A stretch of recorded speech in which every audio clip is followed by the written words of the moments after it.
So this conversation today is focusing on collaboration and partnerships. Mike Schmucker offers us this teaching as we ground. He offers us collaboration allows teachers to capture each other's fund of collective intelligence. And so I want to invite us as we move through the conversation today to find even smidgens or bigger moments of ways that we can both contribute to and receive the collective knowing, knowledge, deep wisdom in this room, in just this room right now. If you're just joining, my name is Leora, she, hers. I'm the staff project director, and you are here to the BHSSA Grantee Collaboration Call, and we're already doing this. I saw this post the other day, so for those of you who are needing a little whimsy in your feelings, this post that said, Google collective nouns because they're a gift to word lovers. Did you know a group of bunnies is called a fluffle, a shiver of sharks, a charm of finches, a flamboyance of flamingos? I welcome you if you've got other collective noun fun facts to put them in the chat. It reminded me that collaboration, collective knowledge, collective grouping can be both hard work, but also deeply whimsical, especially in the way that we sometimes talk about groups of animals. A smack of jellyfish. A group of owls, it's called a parliament. Yes, that is it. So let's continue to offer a little bit of whimsy and also a way to also think about how to have joy, elements of joy in the work that is collaboration. A smack of jellyfish. Incredible. So here's how today might feel for us. We're going to start off with welcoming an agenda, which we're in right now. I'm going to hand the mic to Lindy Lane, who will introduce herself and also the new CBH team members. There are many. We're going to then go into a teaching around partnerships and collaboration. First started and kind of grounded by me, and then I'm going to hand the mic to our dear technical coaching team in partnerships and collaboration at Imperial County. Partnership Development, which is Irene and Denise. We'll have time then to go into breakouts of our own choice, all themed around both facilitators and generators in partnership development. We'll come back. We'll have some collective intelligence fostering.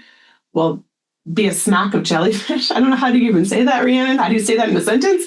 And then we're going to toss the mic to Jenny and Nicole at West Ed to share about the updates for their work and what West Ed is brewing, particularly around listening to young people in a radical way and how we can drive our work from that place. And then we'll close. So I'm going to invite, Nikki has already done that. There's a download of the deck if you would like it in the chat. It is also uploaded to our BHSSA Grantee Hub, which we continue to recommend being the main hub of the way that we gather and share information.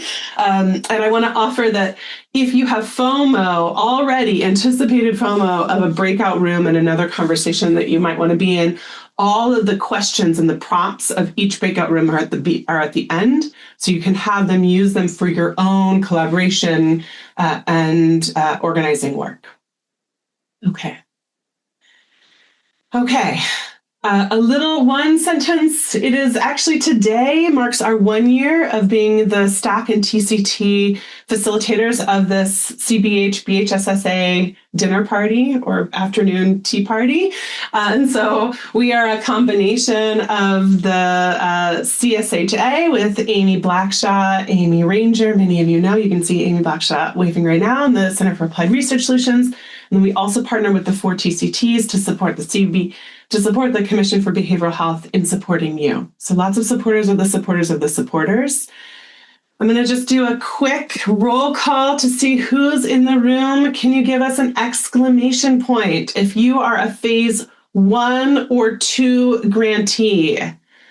BHSSA phase 1, 2. That means you launched in 2020 or 2022. Okay. Hi. These are our elders, our BHSSA elders. Give us an exclamation point in the room. And if you are a phase 3 grantee, why don't you give us, what should we do? Well, let's just put a number 3. I'm not more creative. Let's put a number 3. So if you are a phase 3 grantee, you could be both. Cool. Lovely. And if you are a phase 4 grantee, and I should have shown these earlier if you were like, I have no idea what who I represent. These are the phase 1, 2, and then the phase 3. These are phase 3. And if you are a phase 4, come, slide deck. One more. Okay, phase 4, you already, or many of you already knew where I was going. If you are phase 4, so these are our 4 categorized categories, and actually we need to update because category 1, transition from marginalized and vulnerable youth grantees to at promise. Category 2, universal screening. Category 3, sustainability. And category 4, other priorities, which we are now calling pathways to wellness grantees. And you launched your own community practice yesterday. So we're so grateful to have you and happy to be in the room. Yeah, I like that some of you are doing exclamation points and numbers because you are both. If you are phase 4, you are most likely at both and. Good to have everyone ground and locate in the room. And then, of course, as I mentioned earlier, STAC is the statewide technical assistance coordinator. It partners with 4 TCTs, your technical coaching teams. These are your peer coaches for data collection, program implementation, partnership development, and sustainability. So give us a wave in the room if we've got some TCT folks. And they themselves are also grantees. So there's deep wisdom, peer wisdom in them, in the setup of their peer coaching. Okay, with that, colleagues, I'm going to hand the mic to Lindy Lane, who will join me on Spotlight to introduce herself and her new team. Thank you, Leora. I am feeling in community. I'm really excited to be here and learn with so many of you today. My name is Lindy Lane, and I am the BHSSA program supervisor here at the Commission since October. So I'm a veteran. My background is in youth development, policy, and systems with a focus on transition age youth. And I love Clifton Strengths Finder, so I wanted to share my top 5 with you guys today. My top 5 strengths are connectedness, achiever, intellection, relator, and developer. And I am very excited to reintroduce Sarah Weber. Many of you already are very familiar with Sarah. She moved to a different unit within the commission briefly, but she couldn't get enough of us. So she was recently promoted, and she is now serving as the BHSSA Grant Monitor lead. So I'll pass the mic over to Sarah. Thank you so much, Lindy. Yeah, so great to be back here with everybody. My name is Sarah Weber. For those of you who don't know me, I primarily oversee the Phase 2 grantees, but I've also been part of onboarding and helping new folks here on the BHSSA team. A little bit about me. Prior to my time here at the Commission, I was a middle school health and science teacher, and during that, I really developed a passion for providing youth with the behavioral health resources that they need, not only in the classroom, but also in life. So this is totally my niche. Just so happy to be on the BHSSA team. I'd also like to give a shout out to another new person who cannot be here, unfortunately, but she has already been present in many ways. Her name is Faye Seichow. She is overseeing some of our Phase 1 grants as well as our Phase 4 Category 1 grants. And she has extensive background in state service, including roles at the California Emergency Medical Services Authority, Covered California, CDPH, DHCS, and California Volunteers, where she has provided program consultation, contract and grant oversight, and policy analysis. And with all of that, I'll also love to hand the mic over to Christina Valadez, who's another new person on our team. My name is Christina Valadez. I'll be the Phase 4 Category 3 Sustainability Grant Monitor. I just started in December over here at CBH. Before that, I was working in the Denver County Public Health Department. I administered a program on youth violence prevention throughout the city. But yeah, I'm excited to work with you all and continue. I think this topic, especially, I have a great background in working with CBOs and creating partnerships between city and community leaders. So hope to be of help in that area. I'll pass it on to Boyan. Hello, everyone. My name is Boyan. I think many of you know me as the data submission BHSSA Biennial Demographics Data Submission liaison. Quite recently, I've started to also monitor our universal screening grant. I would like to give a shout out to my new colleague, Selena Reganado. I'm sorry for the pronunciation, Reganado, who just joined us, our team as a research scientist a few weeks ago. We're really excited to have you on board. And Selena, feel free to wave to the meeting groups who are available. Thank you. So I think that concludes our team's introductions. Leora, we'll pass it back over to you. Thank you, CBH team. Please join me, colleagues, grantees in chat to share a welcome, a thank you, a woot woot, a word of connection, or any affirmation to the amount of CBH hands who are holding this work. Really welcome everyone. As the most newbie next to all of y'all, we can say that this community has been enormously graceful and enormously welcoming, and so we're happy to have all of you in the leadership steward role. Welcome, welcome. Okay, partnerships, y'all. Partnerships. I don't know why I just did like an instinctive shoulder roll when I said the word partnerships. So I welcome you. I welcome you to do the same. We want to unpack what this work, what do partnerships do, both in being the grease and being the glue of all BHSSA work. The late, I'm remiss to say the late, but the late Reverend Jesse Jackson offers us common ground leads to coalition, to cooperation, to reconciliation and redemption, and to a higher moral and economic ground. And I want to offer that the next couple minutes we'll be unpacking what does it mean to be really advocates, facilitators, mobilizers of common ground between behavioral health, between education, between child welfare, between public health, knowing that the common ground are young people, the common ground is the family unit, the common ground is seeing the wholeness of all the people that we serve and work with. Common ground. Where we were in December, for those of you who were with us in December, I think it was December 3rd or 5th, or someone will tell me which date it was, but it was our last CBH collaboration call. And we were led by Miriam and Stephanie in unpacking the 5 Ps of sustainability. All of us are in the work of sustainability, not only of our work, but of ourselves.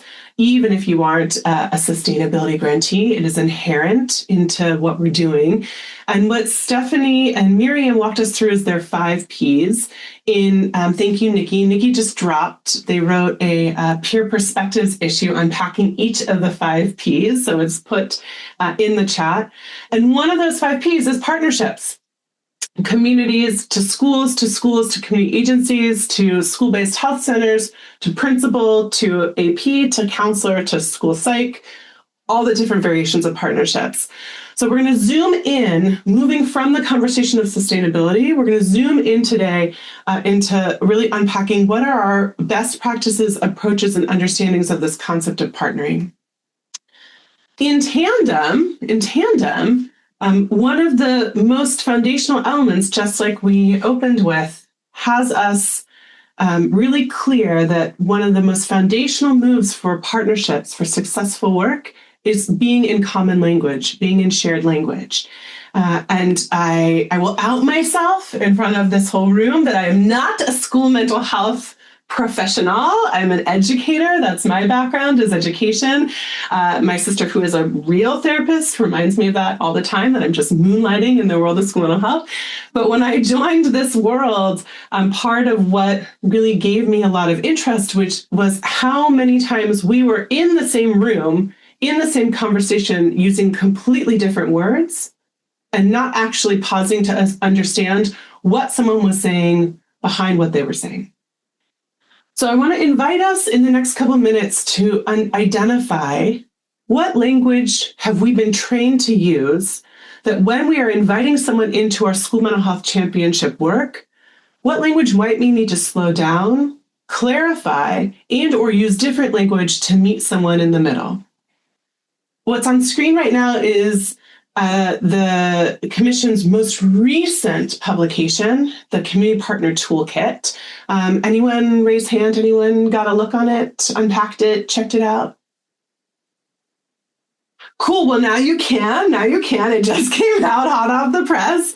I want to offer that even though it's particularly for the county behavioral health planning processes, so not totally related to school mental health, what is really helpful is their modeling of the acronym guide and glossary of terms, so that we can start to see how do we, even before we invite someone into the conversation, make sure that we're having the same or shared conversation.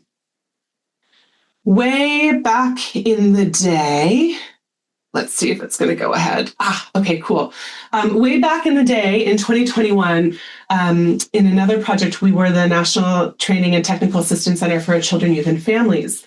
And someone from the California Department of Education raised their hand in a work group and said, we're using all of these acronyms, MTSS, TIC, SEL, equity, and I, as someone who's trained in special ed, I have a whole set of acronyms, but those are none of the acronyms that I use.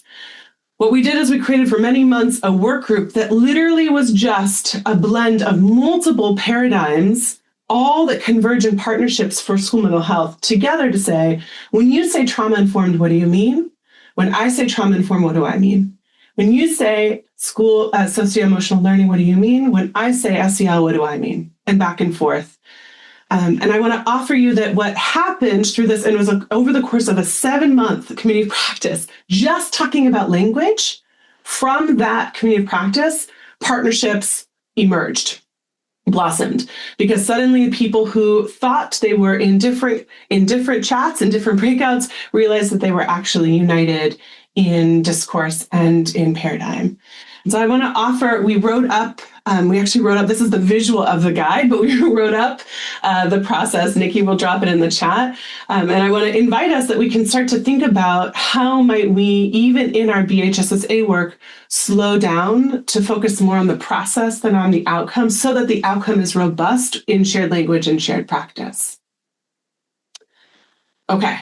If you were with us I think it was in the Sunrising series in August, you know that this is one of my favorite teachings from my teacher, who is a 10-year-old named Chase Newsom in Santa Monica, California, who is my soul nephew. This is a picture from his homework that his mom sent me. How did your group work together? What was one success your group had, and what was one challenge? What did Chase say? Our group worked together by not working together. How many of us have had that? How many of us have had that experience? Potentially, we are having that experience right now. And so what Irene and Denise are about to set us up with and offer is us to really have a true accountability moment to say, just because we say that we're partners, are we actually partnering? How do we move the noun into the verb in a real, authentic way? So I want to pause here and have a moment for us to reflect, and invite you to share and chat if you feel open to it. And if you don't want to put it publicly, you're welcome to private message me, and then I can read out loud anonymously too. That's another way. So when you have been brought on or into a partnership, what have been the top 2 moves that have not been only welcoming, but also stabilizing and necessary to feel like a real partner? You'll notice that I didn't say work partnership or BHSSA partnership. I just said partnership generally, so everyone can get their MFT needs ironed out right here in the room. But when you have been brought on or into a partnership, what have been the top 2 moves that have felt not only welcoming, but also stabilizing and necessary to feel like a real, authentic partner? Welcome us to take a quiet moment and share in chat, or raise hand and unmute and share out loud.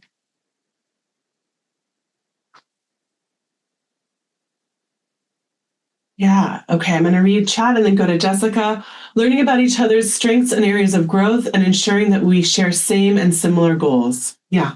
That our outcomes are aligned. Okay. Jessica, thank you. So it's funny, I first thought of it as a business partnership and what we do here. But then when you mentioned any partnership, I realized that I do the same in my marriage. Trading roles and understanding the other person's perspective. So being able to even, let's just say this role here is what I'm doing. I'm overseeing this. I oversee staff that are facilitating. I took time to do their role before they did, so that I could see their perspective of what may come up for them, what may be their needs, how can they accomplish this job.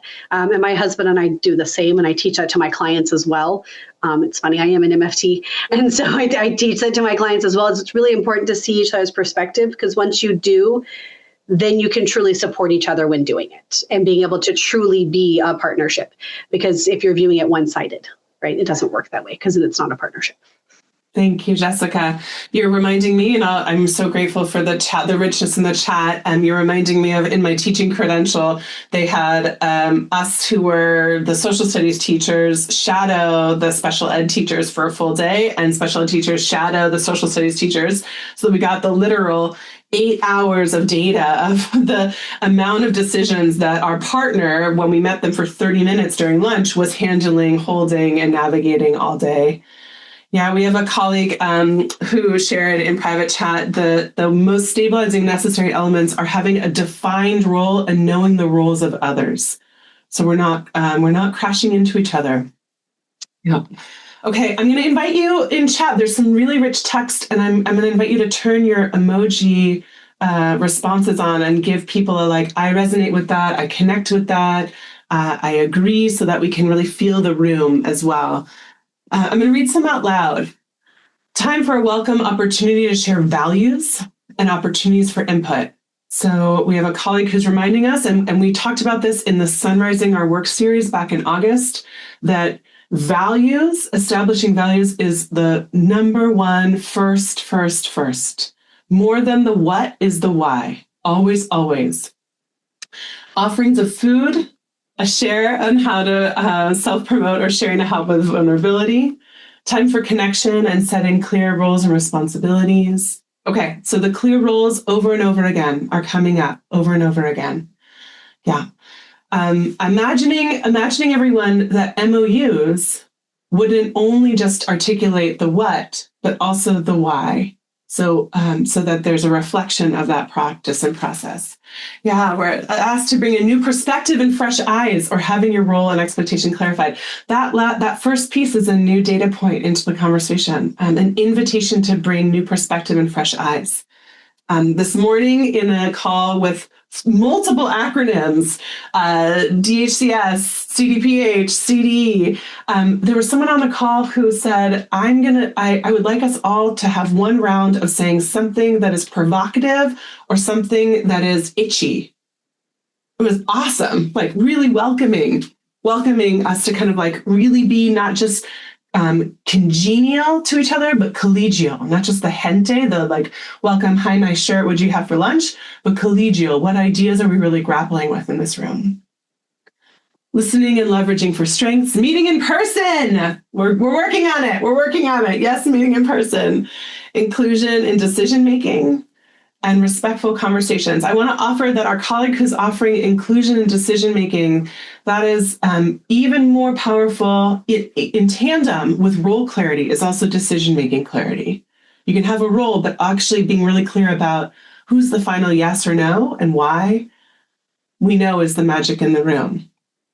Co-creation and alignment of outcomes. And I'm going to read one quick introductions, meetings, discussions, so you become aware of similarities and differences, and it helps to feel stabilized in relationship development. Oh, I love that, Nora, understanding the capacity of each partner, which is really similar to what one of our colleagues just said. Okay, so there's lots of rich text. I'm not going to read all of them out loud, but we'll compile them and we'll send them out. There's lots of rich text. I think the piece that we want to use to get us warmed up as we start to think about partnerships is the yes and welcoming, the nice, the kind, the warm, but also the stabilizing and necessary, to feel necessary. How powerful is that? Not only for our young people, but us as well. When our felt sense of necessity is honored. Okay. So on that note, I'm going to hand it to Irene and Denise. We're going to walk us through strategies to build partnerships. And this is built off of not only their deep expertise in coalition building and in partnership cultivation and maybe partnership nourishing and repair, just as we talked about earlier, but it's also built off of the collaboration continuum that many of us studied in the Sunrising Our Work that Nikki will also drop in the chat. So without further ado, Irene and Denise, thank you for leading us in a teach-in. So, hi, everybody. My name is Irene Dry. I'm a coordinator at Imperial County Office of Education. I am a TCT lead, specifically for partnership development. And with me, I have Denise Cabanilla.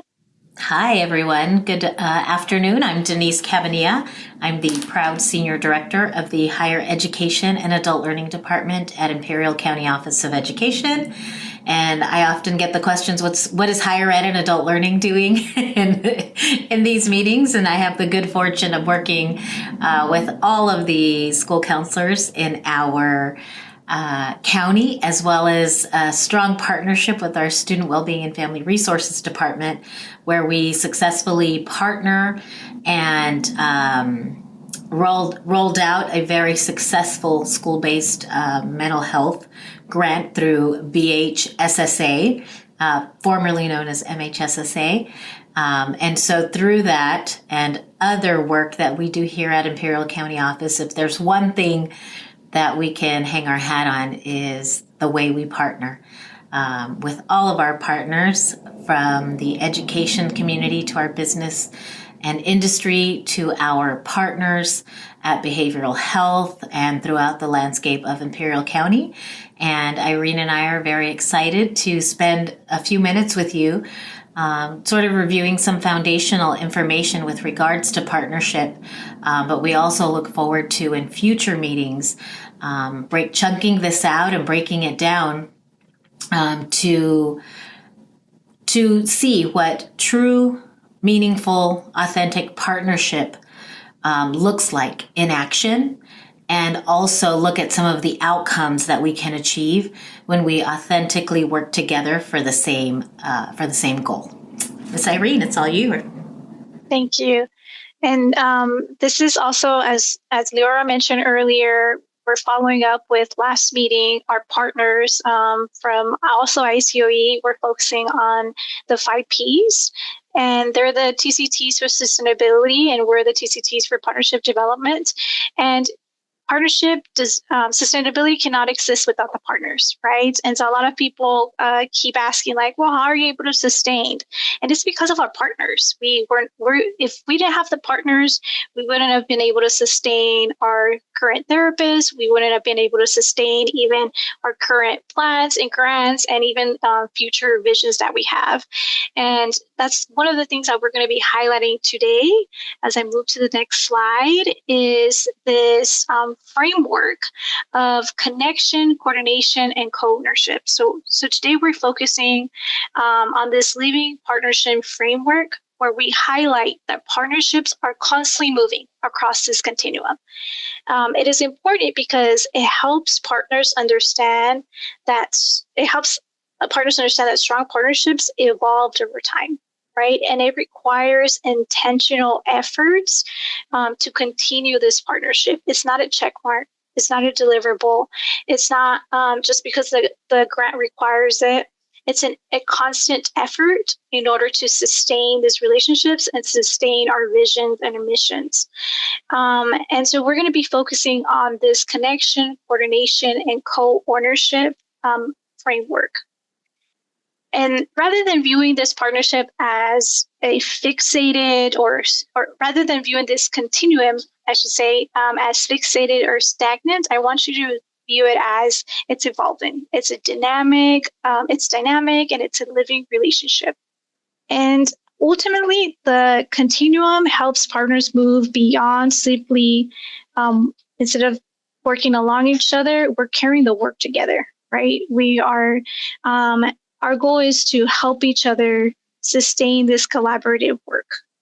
And so I want you to take a moment to think of your partners that you currently have, the agencies, companies, partners that you have, the LEAs, even if you have a signed agreement or not an agreement, or even those partners that you wish were in the room. I just want you to take a moment and think of those partnerships. Now, with all those partners, think of the one that you are more excited or energized to work with, the one that is easy to communicate with, the one that they enter the room and you work together with that partner, you guys are productive. Think about that feeling that brings, right? That energy that it brings in the room when you have a strong relationship. Now, I challenge you to think about another partner, one that maybe doesn't feel comfortable when they enter the room, one that you pause before they enter the room, that you know that it's going to be slow or things are moving slow. Think about that partner. And think about the difference of energy, even in yourself or in the room, that shifts with one partner and the other partner. And what is it that we're doing? What is it that we're doing with in regards to our connection, our co-ownership, or the way we coordinate with each other that is different from the one that we feel maybe more at ease, rather than the one that we are more cautious. And I want you to keep those partners in mind while we explain this framework. Irene would like to touch on that last bold statement that a signed agreement does not equal a functioning partnership. And I think oftentimes that's a misconception that we have when partnering. Because we say, oh, well, we have a signed MOU. This was approved by our board. We collaborate during reports and things of that nature. That is not the partnership we're talking about today. We're talking about true, authentic coming together to create and sustain these projects, because we have a much bigger purpose at hand, more than just the grant in front of us or the project in front of us. And I think as we go through this, we'll get to that root a little further in kind of that key element that we sort of need to land on in order to ensure that our partnerships go much further beyond just a signed agreement. Yes. And as we start discussing on connection, a lot of you already highlighted the importance of connection, even those little breakouts or those, how are you, instead of just saying, oh, how's the weather, right? Getting a little bit deeper in those connections, in those conversations, in that inclusion. And so this is, in the connection part, is not just everybody's in a room and we're verbally connecting just to check a box, but this is intentional. This is where partnerships begin, and where there can also be repair as well. Many times, maybe we're entering the room of relationships that were maybe impacted based on previous circumstances. And so connection is essential. This is where you build the trust. This is where you build safety. You build honest communication, not just communicating, right? Because we're constantly communicating. Even right now, right? We're communicating, but and think about those partners of where maybe those honest communications need to happen in order for movement to happen. not just reviewing an agenda, but most of like, how can we deeper in order to understand each other? And I think somebody even mentioned in the chat earlier, like learning from each other's values and missions. We're here to support our communities, and maybe we do it a little bit different, but it's also learning that we also come from different organizations, different views, different ways of approaching things. And in connection is understanding, what are your limitations? What are your constraints? How can we work together to move together instead of working against each other? Absolutely. And I just want to point out that these are really foundational to establishing a true partnership. In the continuum, I'd like to think that those are all equally important, the co-ownership, the connection, the collaboration. But in my experience, the connection is really where it's at. If we don't develop that trust and have a sense of safety, the ability to have the hard conversations, because that's where the good work happens. And when you have true trust and safety, we're really able to navigate the big challenges ahead of us. I think important to note in this key elements is that this takes time. It takes a lot more time than we want it to, because we have goals, we have objectives, we have reports, we have funders, we have accountability, right? That's just chasing after us. But the fact of the matter is that I love the term go slow to go fast. We're going to get there, but we're not going to get there if we don't invest the time to establish some of these key elements. And I know Irene will speak a little bit more with regards to strengthening the connections and repairing partnerships. But if we take the time to really anchor ourselves in these three key elements, we're going to spend more time doing the good work and less time repairing. Mm-hmm. And how we repair is we name it, right? It's that elephant in the room. Many of us know that it's there. Even, for example, it was mentioned an MOU.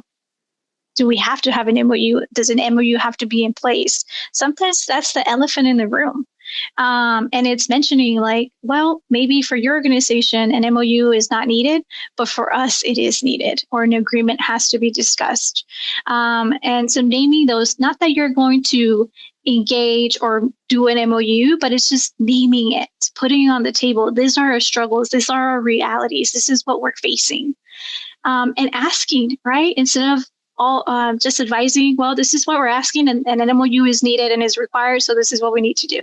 Ask, what are the solutions? How can we work together? How can we make this happen? Not for us, but for our community, right? For our students. And then aligning that, right? Having a clear intent of why you're doing something. We were recently in a meeting where I think if we didn't have a connection with our team, with a SBMH consortium team, we wouldn't have been able to have this difficult conversations regarding our crisis response team. Because during that conversation, we were reflecting on our strengths and even our areas of growth. But like Denise said, it took time for us to get to those conversations. We had to build that relationship, that safety, in order for our partners to be in that room and be open about what they are struggling with at their school sites.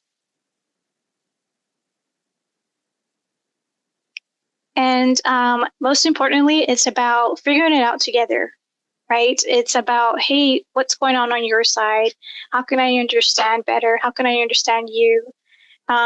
In order to create a strong partnership, and not just a partnership that we're just meeting and nothing is getting done.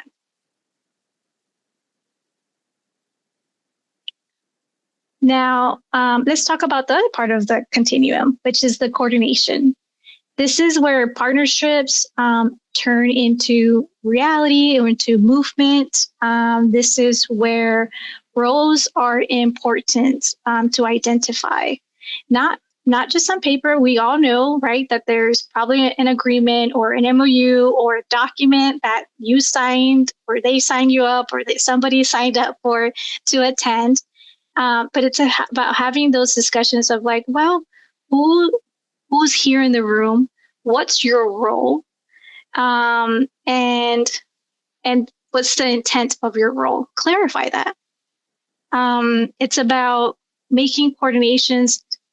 It's about coordinating and having information and resources flow. When you coordinate, there's also clear ownership. If there's not a coordination, this is where people get stuck, right? People get stuck when they meet regularly, but nothing actually happens between meetings because nobody knows their roles. Nobody knows what was their responsibility. And it's I thought you were doing that. I thought you were responsible for that. And so this is also an essential element of this continuum in order to have clear communication and clear ownership and to work together. Yes, and I'll take the next part with building coordination through practical strategies. That first one of who decides, who informs, or who's in charge of what, like who's on first, who's on second. I love Leora, getting stuck, right? Nothing happens. I think we can all think of a time and a partner. We may even have a current partner that we're struggling to find that balance. And a lot of this really does have to do with clarity and ownership. And ownership, sometimes that word gets muddy because, it belongs to all of us, but we all have to have that same level of commitment. And I think sometimes that's where it gets a little muddy because we do all own it. But how committed are we to that? And really clarifying the roles within your structures. Because I don't know about you all, but in our organization structure for our school-based mental health BHSSA work, we have multiple partners. We have district LEAs. We have our behavioral health partners. We have social services or the Department of Social Services. We have the County Office of Education. We have our Safety and Wellness Committee lead who also joins, right? And so it's really about understanding our different roles.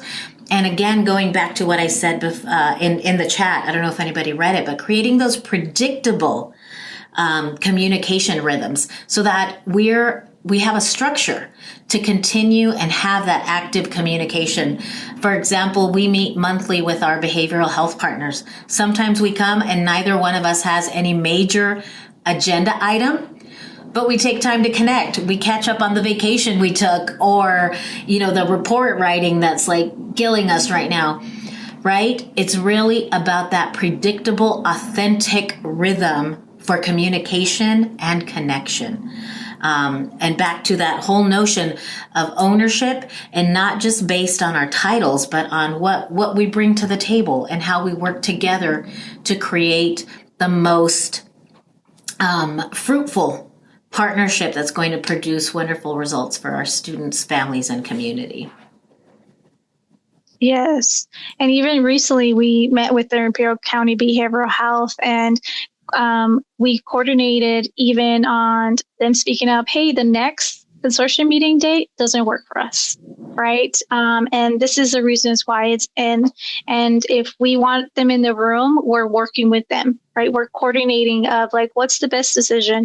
How can we work together to still have them in the room because their voice is important, and especially because they work with our schools and our schools want to hear them as well. And it's if we didn't have those monthly meetings that Denise just mentioned, we wouldn't have known or been aware that the next meeting that we have in person at our county office of ed, that they wouldn't be able to attend, right? That we would have been asking that day, where are they?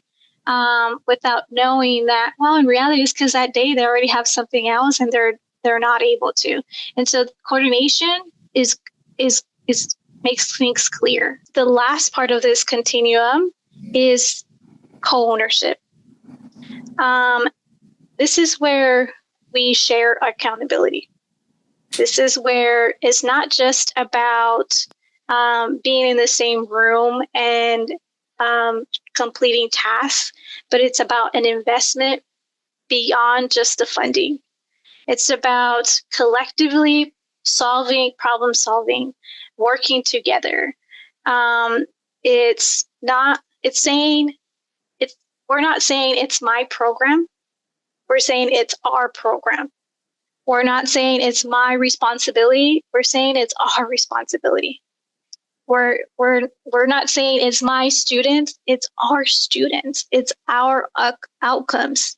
And when there's co-ownership, it's our responsibility. And this is also increasingly important in order to sustain programs, in order to sustain those initiatives that were implemented, because now it's a shared responsibility of how are we going to make this happen? How are we going to continue this vision and mission that we created for our students? But if we don't have that co-ownership, then somebody's just going to feel like they're responsible. Somebody's going to feel like it's just them. It's just ICOE responsible for this mission. It's just up to ICOE to sustain. But it's not, right? It's all the partners that were in the room. It's all the partners that we created. Is everybody's responsibility. And so with co-ownership, this gives us that shared accountability of like, how can we all work together to not just complete this task or this deliverable, but also sustain it for our students in our community. And when co-ownership is missing, it disrupts the progress, right? Maybe there's an increase of turnover, or even sustainability feels fragile because it feels like only one person or only one organization is responsible for to move this forward. And how do we build co-ownership? Is about sharing data together. It's not just about presenting the data and saying, hey, this is how many students were served, or this is how many meetings were completed, X, Y, and Z, but it's about sharing it and having a discussion, engaging with the data, sharing the data mutually, and sharing it as it's our responsibility, is our numbers, not just for as a showcase, but as an engagement data sharing. We're problem solving together too. We're planning together, and most importantly, we're also celebrating our outcomes together. Those numbers or those people that we support, our students, it's our celebration. It's a mutual celebration. At ICOE, we have this ICOE newsletter, and in our newsletter, we don't say ICOE did this. We say ICOE and X partner did this with us, and Imperial County did this with us, or are doing this alongside of us, because we celebrate those outcomes. It's for our community, and that's something that we continue to highlight. Anything else, Denise? Nope. Okay. Moving along. And just to close it up, if you need trust, build connection. If you need efficiency, build coordination. If you need sustainability, then build that co-ownership. Yes, and this closing statement, strong partnerships don't eliminate complexity. They carry the work through it. And I think that's one of the strongest points of having a strong partnership, is that once we all come together and get on the same page, it does make the work lighter, more joyful, and we're able to celebrate those big wins and little wins, but more importantly, navigate those challenging situations that we will face inevitably. It really helps. That foundation does carry you through some of the most challenging times. And that's our hope for you, is that through the work that we do together, that we help you unpack what your partnerships look like, and that through our experience, we're hopeful that we might be able to provide some additional support, structure, and information, and a listening ear to move this work forward. So thank you. Thank you. And then just wrapping up, just think of one partner, right? We thought about partners at the beginning, continuing, reflect on the ones that might need more support. Think about where they're at in the continuum. Are they in the connection, coordination, cornership, or what does it need more emphasis on? And we're just a reminder, we're shifting from what partners should do to how we lead the work through. We are going to transition to hearing from our colleagues at West Ed on the youth engagement cohort. So we've been talking a lot about partnerships and the collaboration continuum. You may remember that back in August, CSHA held a session to unpack youth partnerships and actually really applying the same grapplings that we have to our adult and systems partnerships to what does it mean to authentically partner with the young people that we serve, and unpacking Hart's model, Hart's ladder, et cetera. That is my completely unsmooth segue to Nicole and potentially Jenny to be sharing about the youth engagement cohort, where we get to really dig in and learn to how young people's voices can drive our work. So Nicole and Jenny, take it away. Thanks, Leora. Great to see everyone. And for those of you I haven't met, my name's Nicole Torrado-Strayer. I co-direct the statewide evaluation of the BHSSA. I'm joined today by our evaluation youth engagement lead, Jenny Betts. And today she's going to spend a few minutes talking about our youth engagement cohort model, which is part of the evaluation's school case studies.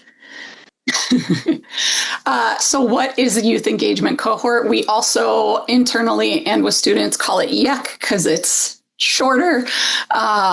It is an additional component of the BHSSA evaluation beyond the surveys and site visit and focus groups and interviews and all the other things that are also being evaluated.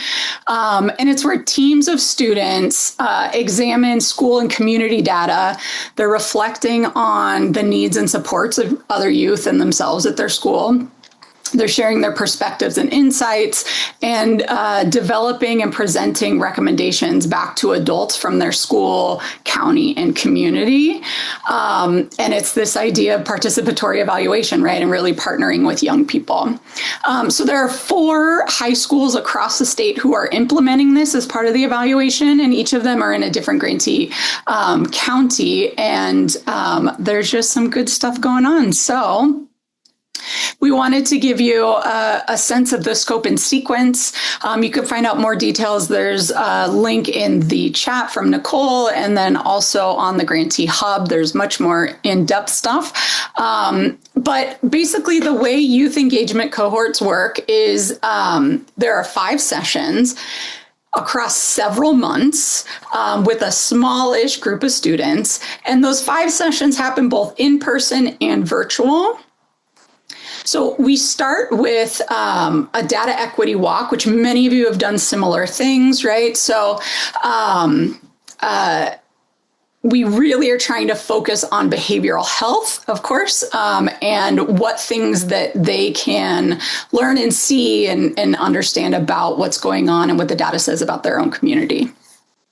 Then we do some asset mapping in session 2. Session 3 then comes a few weeks later. There's a gap in time when the data from the initial site visit, which is when those first ones happen, and that's where focus groups and all this other stuff for the evaluation are happening.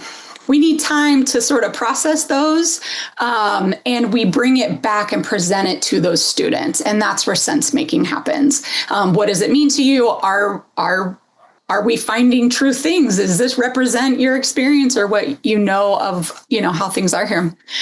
Session 3 then, session 4 focuses on then connecting all the dots. So it's thinking about what they know, prioritizing recommendations, and then they're preparing for youth voice panel. So session 5 is really the big event where it's an opportunity for students to share, for adults to truly listen. That is their entire role for the center of the event. Adults are just listening. And for everyone then after to collaboratively reflect on the insights the students shared and ideas. So we have started doing these. We haven't done all of them or all the sessions at all of them, but wanted to give you a little bit of a snapshot at a couple things. So in session 1, right, where there's a data walk, we have a few hours with students to review and reflect their local data. So on this slide, you can see in the purple boxes, those are an example of some topics explored that were pulled from like the California Healthy Kids Survey. So a large part of session 1 really involves going to data stations around the room and learning and reflecting with each other as students. And then the slide here shows some typical discussion questions. We just wanted to give you a sense of sort of the way that they're, processing things and talking to each other about things. So questions like, what stands out to you the most, right? Easy. What examples of resilience do you notice? What else do you want to know, right? Data often leads to more questions, so we want more data. And then what solutions might be able to address this issue or whatever the topic is. So trying to really process and learn how to see data, knowing that it's building on all this other stuff that they'll be sharing out with their community later. And this is an example of the types of data that they explore. So here we have XYZ high schools, and it's the percent of students who reported feeling sad or hopeless almost every day for 2 weeks or more.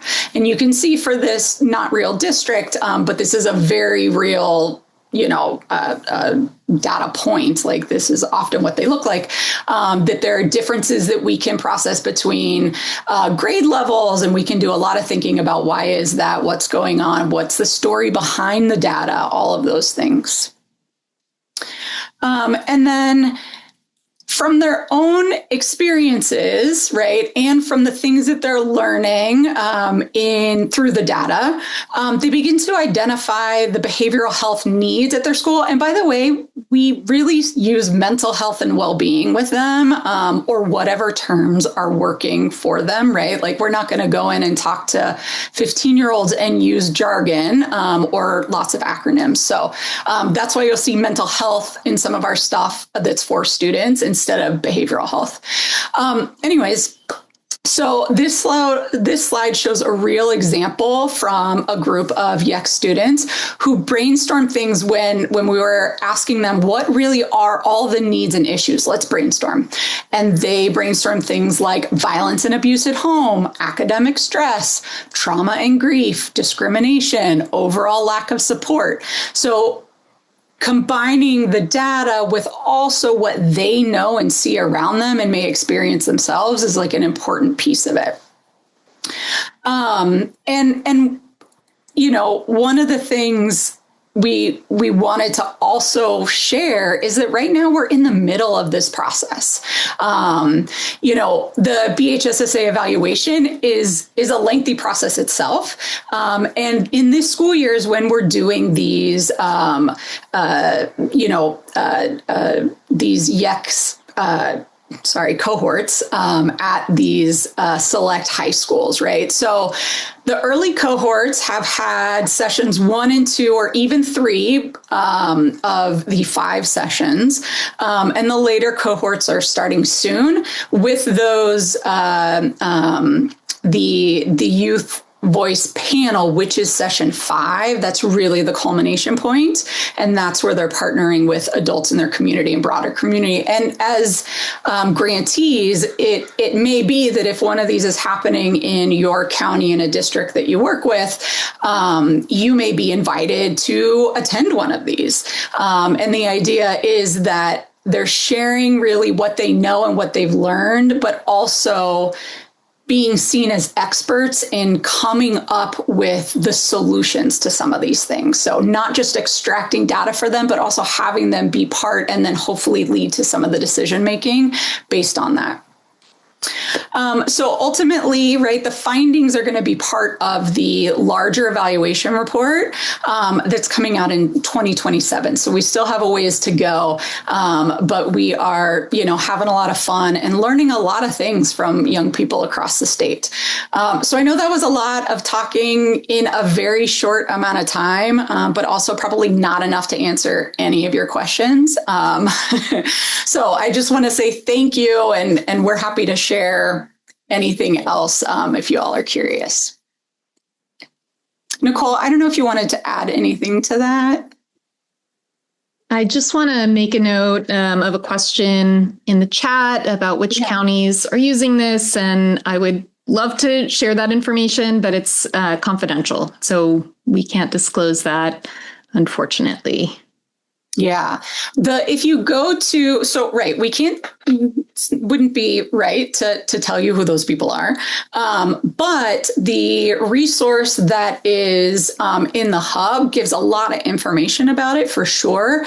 And if it's something that you're interested in doing, let us know. We can always be helpful and share resources or help talk it through or whatever, even outside of the evaluation sort of context, because there's a lot of good stuff and it builds on a lot of people's good work over the years. So. Yeah, we got a couple private chats, Jenny and Nicole, for desire to be invited to that youth panel presentation. Is that going to be virtual or is that in person? They're in person. And each county, definitely each of the schools that are doing it, and there's only 4, remember, are the grantees are part of a grantee case study. And then this is part of the school case study, and both parts know what's going on and we'll be working together. So if it is in your county, I promise you will know about it. And we'll make sure that you or someone else from your team or whoever makes sense can join us. Cool. I'm going to go ahead and put the evaluation email in the chat. So feel free to let us know, send us an email if you want to touch base, and we'd be happy to connect and share this model, a little more about the model, or chat about your unique context. Yeah. And Karen, definitely reach out. You can email that email and write it to me. We're all checking the email. But there's definitely some resources that we've used previously or that, this is really adapted from. So happy to talk through that and see what stuff can be useful for you. I want to just go back one slide, which is this beautiful data snapshot. Everyone lean in, squint eyes and lean in. I'm going to invite you so that we can kind of practice our own meaning making of this data artifact. I want to invite you in the chat to write out one need and issue that strikes you. That might mean is either new to you or curious to you, or you would want to go deeper in. It will not be a surprise to anyone in the room that mine is the second to last, where someone wrote grief, needing time and different supports. Our students are talking about grief in the most direct, real, and clear way more than ever. But I want to invite us just to have a quiet moment to share what are we seeing that strikes us. That we go, about. We can do a chat waterfall. Yeah. Exclusion as a type of bullying, not seeing a future. Cultural expectations. This represents stigma around mental health and represents a perfectionist culture. Carrie, last year we closed the Youth Suicide Prevention Resource Network, which Tina was a co-lead on through CDPH. And in the closing, Tina, I don't know if you remember this, but one of the grantees, Vera, I don't know if it was, Solano County was one of the grantees, but one of the counties said that suicide prevention is actually embracing the human gift of making mistakes, not being a mistake, but making mistakes. And it just so connects, Carrie, to what you just named. Yeah, cool. Yeah, community parents not willing to have kids diagnosed or treated. Denise is naming that. That's a big conversation that's come up in the category phase for category 2. I probably got that wrong, but the universal screening cohort, we've really, really held that. And the no support system. Yeah. We're not even naming financial stress. Did anyone name that financial stress in the chat? Yeah, that's real. That's real. Thank you, Nicole and Jenny, for offering us this artifact. We talk about, Irene and Denise have been introducing the conversation around partnerships and partnering, and all of us, all throughout today, have been sharing that when we create a space where we can just say it and put what our needs are on the table, then all the feelings and behaviors come after that. And it's really helpful and necessary to end seeing student voice as the anchor in the conversation. I'm going to offer similarly, and some of you might know Mateen. If there's Alameda County folks, you'll know Mateen, but he was a principal that I worked with at the East Oakland School for the Arts, and now he works for Oakland. But he just wrote this today, and I was thinking, Jenny and Nicole, of what you were going to share, and I just put it in chat. But he wrote in, I'm just going to move it here, but he wrote in the chat, compliance answers the question, did we complete the task? Real accountability asks, did it change what students experience? Where in your systems are you satisfied with evidence of completion instead of evidence of change? And that really just like destroyed me a little bit, right? Because we can say, okay, the contract ended, click, progress report, done. I wrote the thing, bum.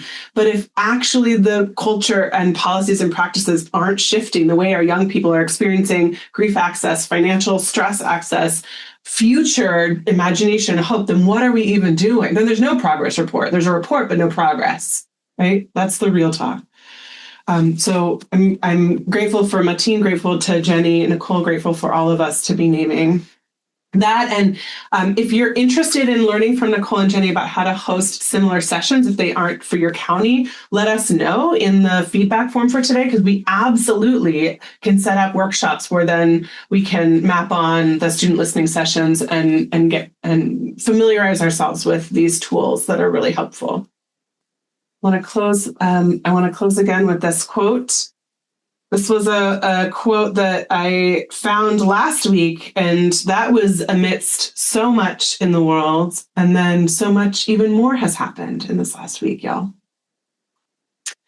One of the teachers that we have gotten to work a lot with, I want to cite her because she offers us this, Roberta Chavez. She offers us this question, who are you walking with? And if you were with us at Breaking Barriers, you know that that's how we introduced ourselves. I'm Leora, and this is who I'm walking with. I'm going to invite us in the chat to close us in the spirit of partnerships. And that might mean partnering with a people, partnering with a country, partnering with an idea, partnering with a vision for justice, partnering with a leader. But I want to offer you that there's a teacher who says that we've been taught this fight, flight, freeze model so much of our nervous systems.